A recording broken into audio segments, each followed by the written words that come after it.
Hi, I'm Kristina Hesbol, and I'm here to share with you about leadership lessons learned from innovative rural bright spots. Since 1980, 99% of rural Western counties have seen growth in minority populations. It's important to note that in 40% of these counties, population decrease slowed or reversed due to the growth of minority populations. This growth slowed the decline of many of the most economically challenged rural places. Few rural educational leaders report feeling confident in developing a culturally responsive school or district learning culture. Few learned about it in their leadership preparation programs, and few are aware of opportunities to engage in just-in-time learning with network peers.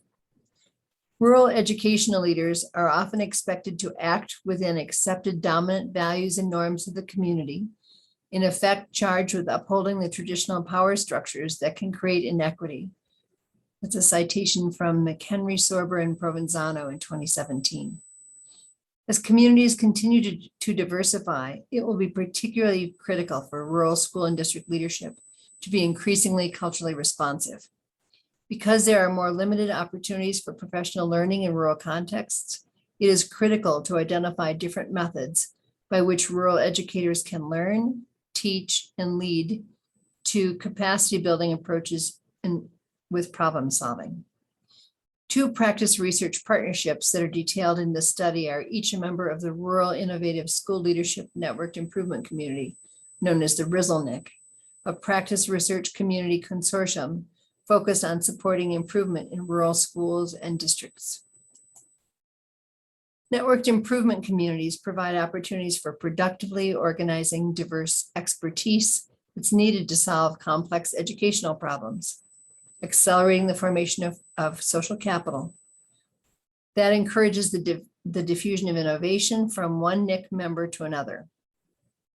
The Rural Innovative School Leadership Networked Improvement Community is unlike most other research practice partnerships. It's organic rather than top-down. University researchers do not approach their rural thought leader practitioner partners with answers to their persistent and complex problems of practice. Instead, our NIC consists of a non-hierarchical network of parallel partnerships focused on improved learning. The research partners provide technical assistance to support peer learning among their practitioner partners. This process also offers training for the researchers for whom this approach may be unique. The RISLNIC has participants from 43 states. Each site contributes to a wide continuum of strengths and challenges during their quarterly NIC workshops.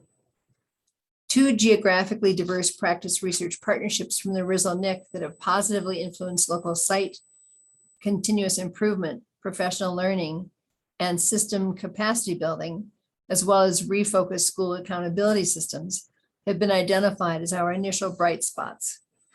Each has between 3 and 15 thought leader practitioner partners working with one or more university research partners, examining student learning data in depth, particularly disaggregated for students who identify as racially, culturally, linguistically, or economically marginalized.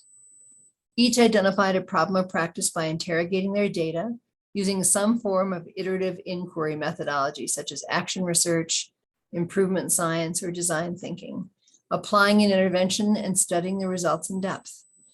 These initial exemplar sites, both identified by the National Center for Education Statistics as economically under-resourced, and pseudonyms are used to maintain their anonymity: Adams Hills Elementary School and the University of the North, or Maple Grove School and the University of the East. The research question guiding this study is, how does engagement with a networked improvement community influence rural leadership relative to student learning?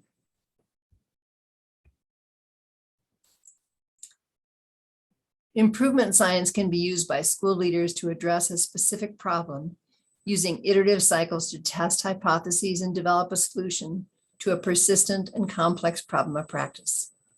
It can, by design, increase a school's capacity for improvement rather than simply change. The Plan, Do, Study, Act cycle is one of the most useful improvement science tools with which a team develops a plan to test and predict the impact of a change, to conduct the test and gather useful information about the problem, study the results, and reflect back on the entire study.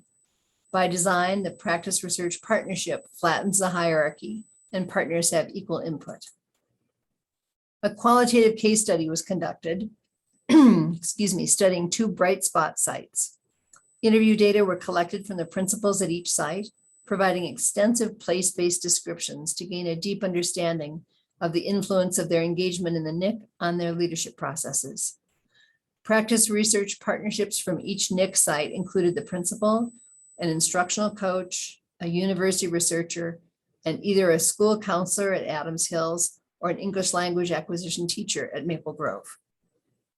At each site, the PRP co-constructed their problems of practice, a research question, and a logic model that served as a plan for the team's PDSA cycle. Over several months, the teams engaged in several iterative cycles of the PDSA, with the site leadership teams conducting the actual implementation. Multiple types of data were collected, including field notes, detailed documentation of the PDSA cycles, teacher surveys, and interviews with each member of the research team. After transcribing the interviews and professional learning sessions, we coded field notes, documents, and interviews, and conducted member checks with the principal of each site. So these are our findings to share with you. At Maple Grove Elementary School, the Practice Research Partnership identified their problem of practice as the need for formative assessment instruments that would appropriately inform instructional decisions in their school. A careful analysis of their survey data, as well as interviews with students, families, teachers, leaders, and community members, revealed a need for the university partner to provide some technical assistance so that the partners could co-construct a suite of tools. At Adams Hills, the team identified the need to develop and review formative data to support the needs of their English learners in particular. While the percentage of students who identify as English learners was 21%, teachers across the building came to understand that they were not identifying the assets of these students, but had focused their energy on identifying what they were not yet able to do. This is part of the plan phase. The findings indicate the usefulness of a networked improvement community to support the professional learning of rural principals and teachers. In Java-like affinity groups, participants became more confident with their analysis and interpretation of local data and began to use it to prioritize problems differently. At both sites, participants established a culture of increased risk-taking in the plan stage of the PDSA cycle. As new findings were identified, participants learned to adapt, adopt, or abandon their previous theory of action, and thereby also adjusted the act phase of the iterative cycle. School improvement work became a year-round priority in these bright spot schools. Members of the leadership team taught teachers how to use such improvement science tools as fishbone diagrams to analyze the root cause of a problem, and a systems map was developed by a school-wide team to see the system that created the problem originally. During NIC workshops, members of the leadership teams from both sites shared their new learning and answered questions from colleagues in rural schools across the country, particularly of a procedural nature. The Maple Grove principal shared that her faculty have begun to use improvement science tools collaboratively and found that they are processing ideas more effectively as a result. Through participation in the NIC, she heard from other rural principals about their teachers taking more ownership of improved student learning outcomes. They are no longer afraid to discuss a new approach. As the leaders from the bright spot sites learned from their NIC colleagues, they were empowered to try new, innovative strategies, which resulted in an acceleration of the improvement of student learning. In turn, they candidly described their challenges and successes with NIC colleagues so they could try similar implementation. Members of these learning teams became the drivers of their own improvement process, establishing a culture of increased risk-taking, as described by Clark in 2020.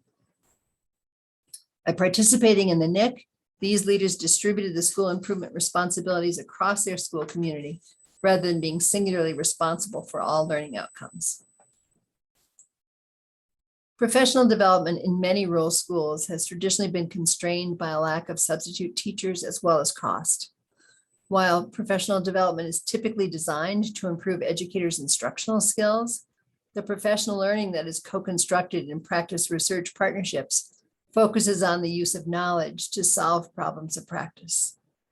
This model is responsive to the critical need to ameliorate disparities in educational outcomes between rural students and their urban and suburban peers. NICs use iterative cycles to test an innovation as it's being developed, then to systematically increase the settings in successive test cycles. Practitioner thought partners collect the data from the field through a series of iterative cycles and complete the analysis in small tests, while researchers provide technical support. The collaboration within the school setting, as well as within the practice research partnership, supports knowledge creation at the classroom, school, and district levels. The school leadership teams lead continuous improvement conversations throughout the school year now, unpacking new problems using improvement science tools. Teachers and leaders can learn in a NIC from colleagues who wrestle with similar challenges in their own rural school or district, and by leading no-cost continuous improvement processes using improvement science tools in practice research partnerships, collectively generating innovative approaches to resolve problems of practice. Thank you.